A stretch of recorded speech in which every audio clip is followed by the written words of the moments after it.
um fugitivo das catacumbas, recebe as chaves de Roma. O César, que ontem assinava sentenças de morte, hoje financia basílicas. Como conduzir uma igreja que sai das sombras para a luz do poder sem perder a sua alma? Roma, ano 314. A fumaça dos sacrifícios pagãos ainda sobe do Capitólio, mas algo mudou para sempre no coração do império. As correntes que por gerações aprisionaram os cristãos jazem quebradas no chão do Coliseu. O Édito de Milão transformou o impensável em realidade. A fé que Roma tentou afogar em sangue agora pode respirar à luz do sol. Mas a liberdade é um dom perigoso. Uma comunidade forjada no crisol da perseguição precisa agora aprender a caminhar sem se esconder, a falar sem sussurrar, a construir sem temer que o amanhecer traga soldados. Os bispos que ontem se reuniam em porões hoje recebem convites do Palácio Imperial. Os sacerdotes que celebravam a Eucaristia sobre as tumbas dos mártires agora contemplam terrenos onde se erguerão basílicas. Neste momento de vertigem histórica, quando tudo parece possível e tudo está em risco, a Igreja de Roma escolhe o seu pastor. Não será um orador brilhante, nem um mártir glorioso. Será um homem de 60 anos, temperado pela prudência, formado na clandestinidade, sábio na arte de discernir os tempos. Seu nome é Silvestre, e durante 22 anos ele terá de responder à pergunta mais difícil: como abraçar a luz sem ficar cego por ela? Nas colinas de Roma, onde os templos de Júpiter e Marte dominam o horizonte, nasce por volta do ano 270 uma criança destinada a testemunhar o fim de um mundo. Silvestre vem à existência durante o reinado turbulento de Aureliano, quando o império luta por sua sobrevivência contra bárbaros e usurpadores. Sua família pertence àquela nobreza romana que guardava um segredo perigoso. Em seus corações ardia a chama de Cristo. Rufino, seu pai, descendia de senadores. Justa, sua mãe, de uma linhagem que contava mártires entre seus antepassados. Desde o berço, o menino aprende que há verdades que só se dizem em voz baixa, que há reuniões que só acontecem quando as tochas da Via Ápia já se apagaram. A educação de Silvestre transcorre entre dois universos que se ignoram mutuamente. Durante o dia, os melhores gramáticos lhe ensinam Virgílio e Cícero, a retórica que forma os homens de Estado, a filosofia que Roma herdou da Grécia. À noite, nas casas dos fiéis, o presbítero Cirino lhe transmite outra sabedoria: a memória dos apóstolos, as cartas de Paulo, os relatos daqueles que viram o Senhor ressuscitado. Cirino é um homem marcado por cicatrizes que não exibe, testemunha de confessores que preferiram as chamas ao incenso diante dos ídolos. Em seus olhos, o jovem Silvestre aprende a ler algo que nenhum livro pode ensinar: o preço da fé verdadeira. As catacumbas tornam-se sua segunda escola. Sob a terra da Via Salária, entre nichos onde repousam os ossos dos santos, Silvestre descobre que a igreja é uma cidade invisível, mais vasta do que a Roma visível. Cada inscrição nos muros úmidos conta uma história de esperança invencível. Quando Diocleciano desencadeia, no ano 303, a perseguição mais metódica que o cristianismo já conheceu, Silvestre já veste as roupas do sacerdote. Foi ordenado pelo Papa Marcelino e agora precisa exercer seu ministério nas sombras. Os éditos imperiais ordenam destruir as igrejas, queimar as escrituras, privar os cristãos de toda a honra civil. Silvestre vê alguns bispos tomados pelo medo entregarem os livros sagrados às chamas para salvar a própria vida. Serão chamados traditores, traidores, e sua fraqueza abrirá feridas que levarão gerações para cicatrizar. Vê também outros que escolhem a morte antes da apostasia, que caminham para o anfiteatro cantando salmos. Entre esses extremos, Silvestre aprende a arte mais difícil do pastor: manter unido o rebanho quando o lobo já está dentro do aprisco. Durante 8 anos intermináveis, de 303 a 311, Silvestre celebra a Eucaristia em casas lacradas, batiza na escuridão das noites sem lua, unge os moribundos arriscando a própria vida. Cada amanhecer pode trazer a denúncia de um vizinho, a batida à porta, a marcha até o tribunal.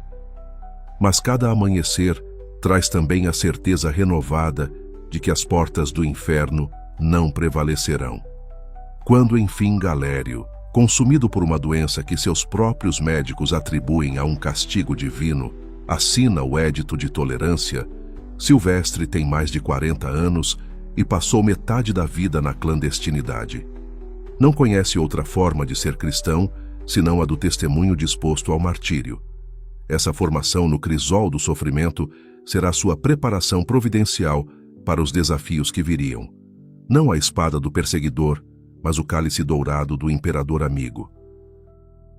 No dia 31 de janeiro do ano 314, enquanto Roma ainda digeria as consequências do Édito de Milão, o clero e o povo da Cidade Eterna se reúnem para eleger o sucessor de Milcíades. A escolha recai sobre Silvestre, um sacerdote que sobreviveu à grande perseguição sem a coroa do martírio, mas com algo igualmente precioso: a sabedoria de quem sobreviveu e aprendeu a distinguir o essencial do acessório. Aos 64 anos, Silvestre sobe à cátedra de Pedro em um momento sem precedentes. Pela primeira vez em 3 séculos, o bispo de Roma não precisa se perguntar se o dia seguinte será o último. Mas essa liberdade traz consigo perguntas que nenhum papa anterior precisou enfrentar. Como administrar propriedades quando a Igreja sempre viveu da generosidade clandestina? Como construir templos quando toda a arquitetura cristã se resumia a casas adaptadas e galerias subterrâneas? Como lidar com um imperador que se proclama protetor da fé, mas que ainda não recebeu o batismo? Os primeiros meses do pontificado trazem um desafio inesperado vindo das costas da África. O cisma donatista dividiu a Igreja de Cartago em 2 facções irreconciliáveis. Donato e seus seguidores sustentam que os sacramentos administrados por bispos que entregaram as Escrituras durante a perseguição carecem de validade. É uma posição compreensível à luz da dor de quem perdeu entes queridos por fidelidade à fé, mas suas consequências teológicas são devastadoras. Significaria que a eficácia dos sacramentos depende da santidade do ministro e não da graça de Cristo. Constantino, ansioso pela unidade do império, convoca um concílio em Arles, no outono de 314. Silvestre toma então uma decisão que estabelecerá um precedente crucial. Não comparece pessoalmente, mas envia legados com plena autoridade para agir em seu nome. Não é covardia nem desinteresse. É a afirmação silenciosa de que o sucessor de Pedro não atende às convocações do César como subordinado, mas exerce sua autoridade por meio de representantes.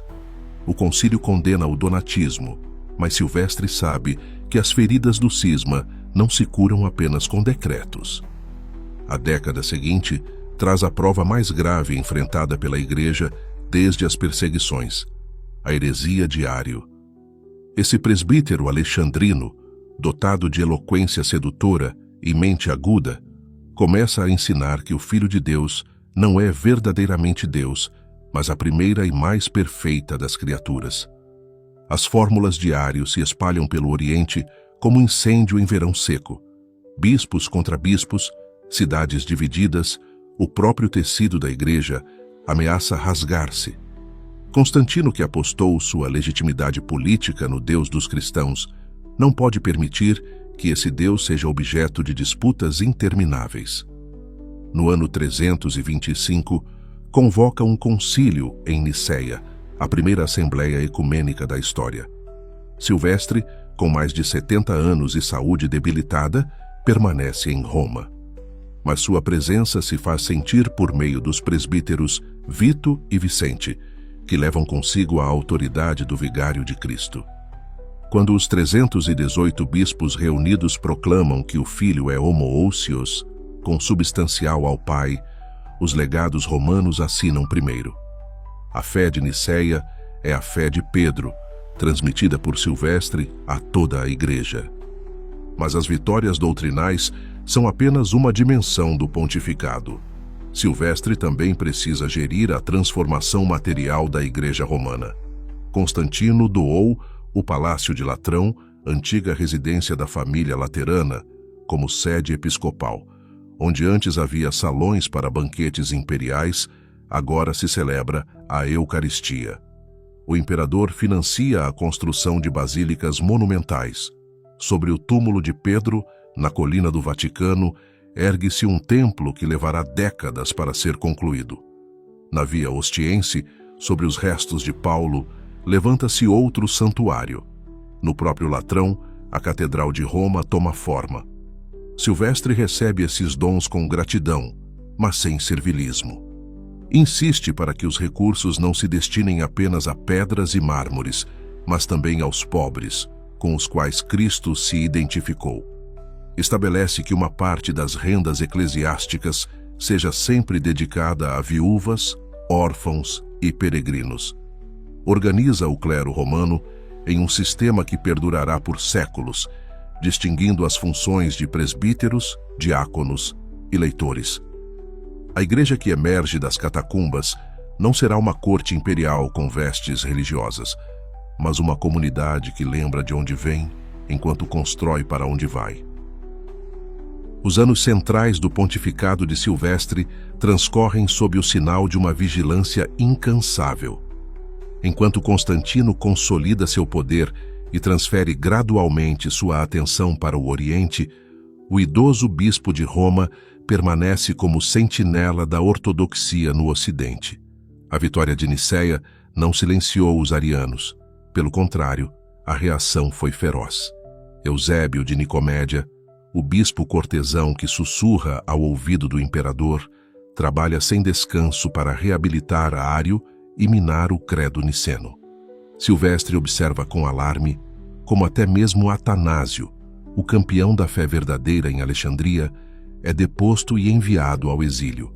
De Roma, o Papa envia cartas de comunhão aos bispos fiéis, acolhe os perseguidos por causa da verdade, mantém acesa a chama que no Oriente ameaça se apagar. Sua correspondência com as igrejas da África, Hispânia e Gália tece uma rede de fidelidade doutrinal que sobreviverá às tempestades que ainda virão.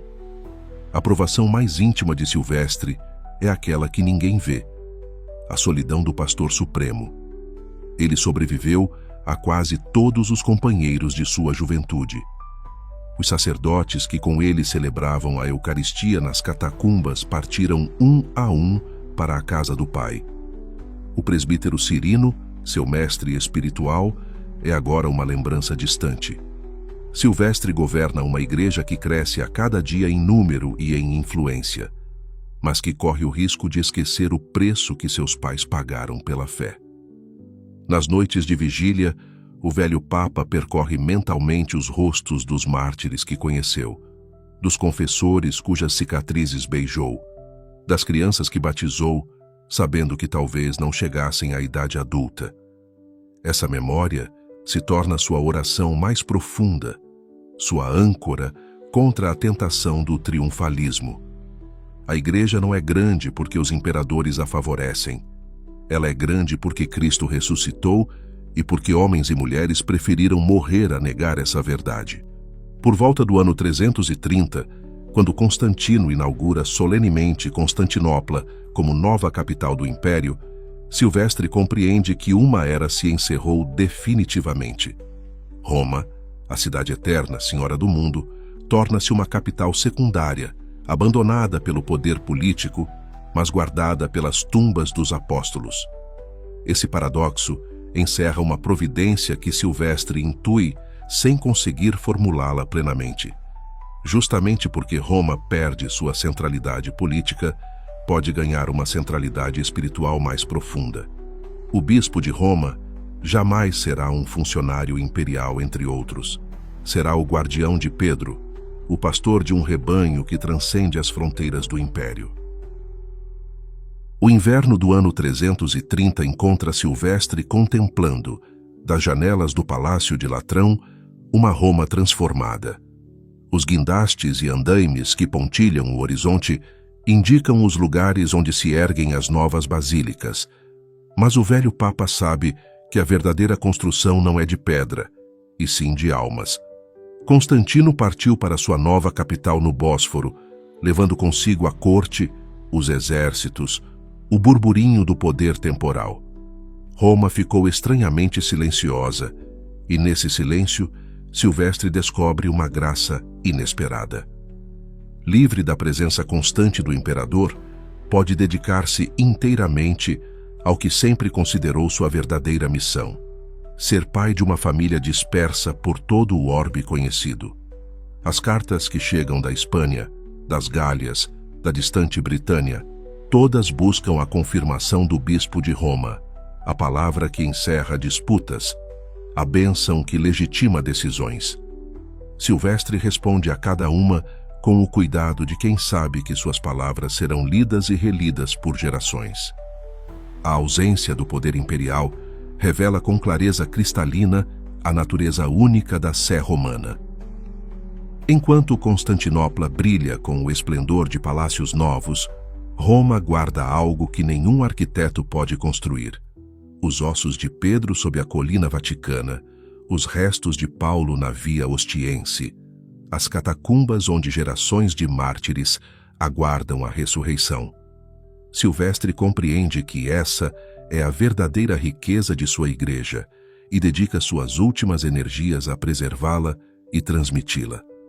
Ordena que se compile um calendário dos santos romanos, que sua memória seja celebrada nos aniversários do martírio, que os fiéis peregrinem às suas tumbas, não como quem visita um museu do passado, mas como quem se une a uma comunidade que transcende a morte.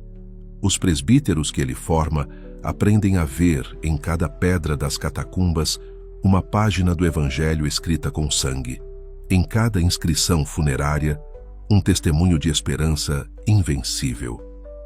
Nos últimos meses de sua vida, Silvestre reúne com frequência o seu clero para lhes transmitir aquilo que nenhum documento pode conter.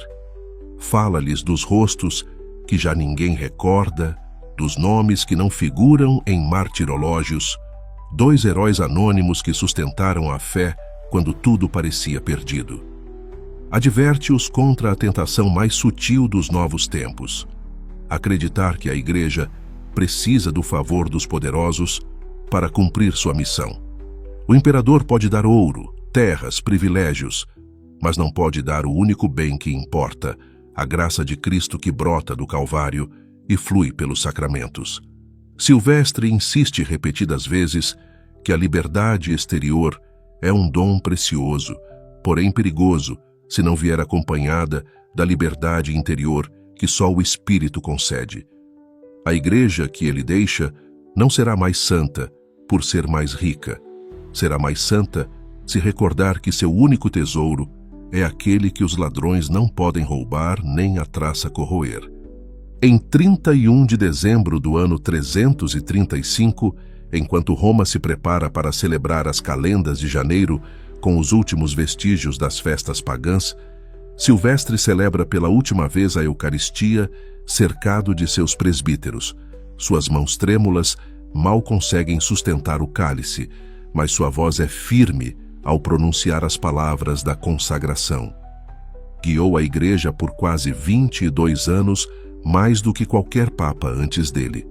Viu o mundo se transformar, negociou com imperadores, combateu heresias, construiu basílicas. Mas, nesta última hora, nada disso importa. O que importa é o pão que se torna corpo, o vinho que se faz sangue, o mistério que sustentou sua vida desde que Cirino lhe ensinou a ajoelhar-se diante do altar.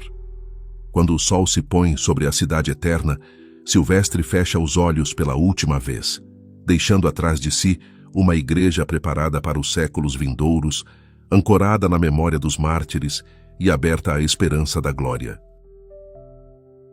O cemitério de Priscila, na Via Salária, acolhe os restos mortais de Silvestre nos primeiros dias do ano 336.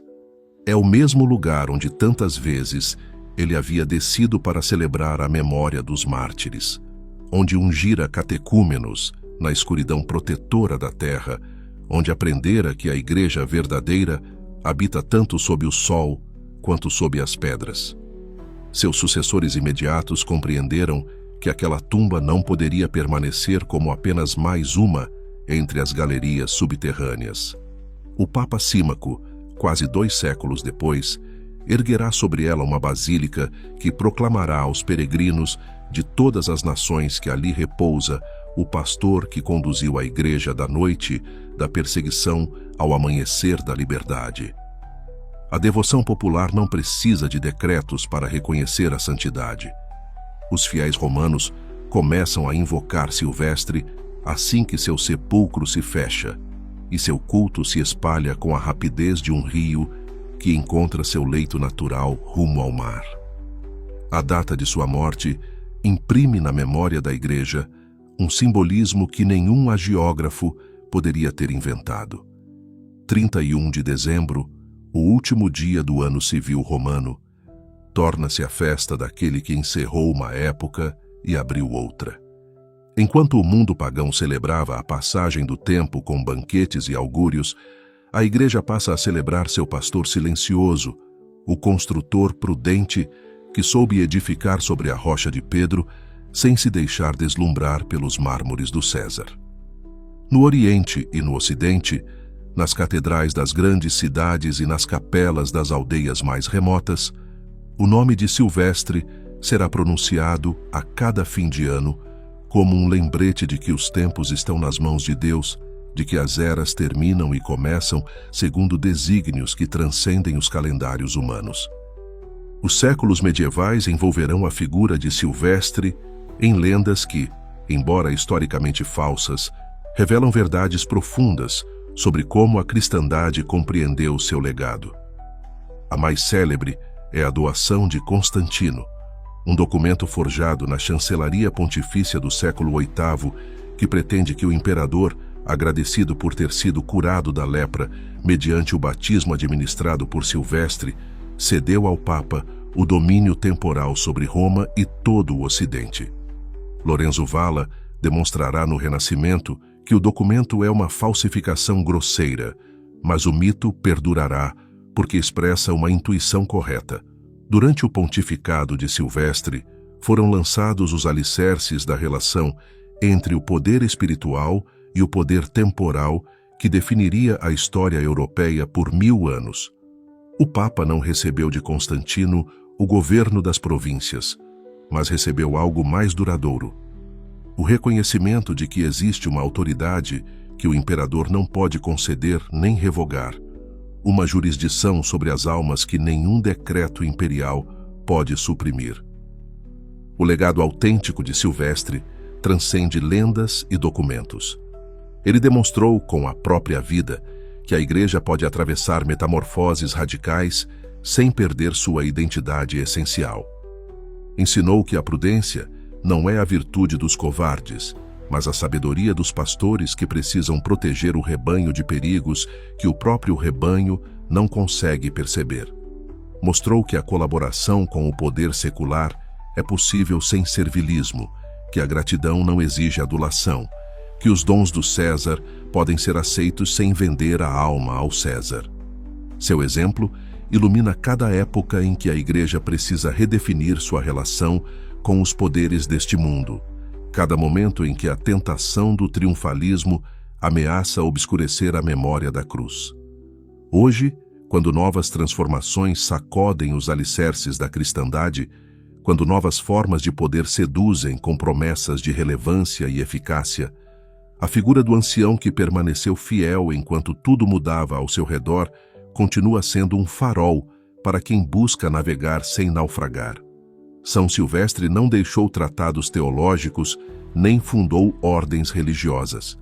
Deixou algo mais difícil de imitar e mais necessário de recordar: o testemunho de uma fidelidade cotidiana, silenciosa e inquebrantável, que construiu para a eternidade enquanto vivia no tempo. Quando os sinos de Roma anunciam o fim de mais um ano, a Igreja eleva o olhar para aquele pastor que soube caminhar entre dois mundos sem se perder em nenhum deles. Silvestre não buscou a glória do mártir, nem o aplauso das multidões. Escolheu o caminho mais árduo, o da fidelidade invisível, o da construção paciente daquilo que outros haveriam de colher. Em uma época em que tudo parecia possível, ele recordou que uma só coisa é necessária. Sua vida nos interpela no mais profundo de nossa vocação cristã. Sabemos distinguir os dons que edificam dos elogios que corrompem? Mantemos viva a memória daqueles que pagaram o preço da nossa liberdade? Construímos sobre a rocha de Pedro ou sobre as areias movediças do aplauso mundano? O ancião das catacumbas, tornado pastor de uma igreja livre, nos sussurra desde seu túmulo na Via Salária que a verdadeira grandeza não se mede pelas basílicas erguidas, mas pelas almas guardadas.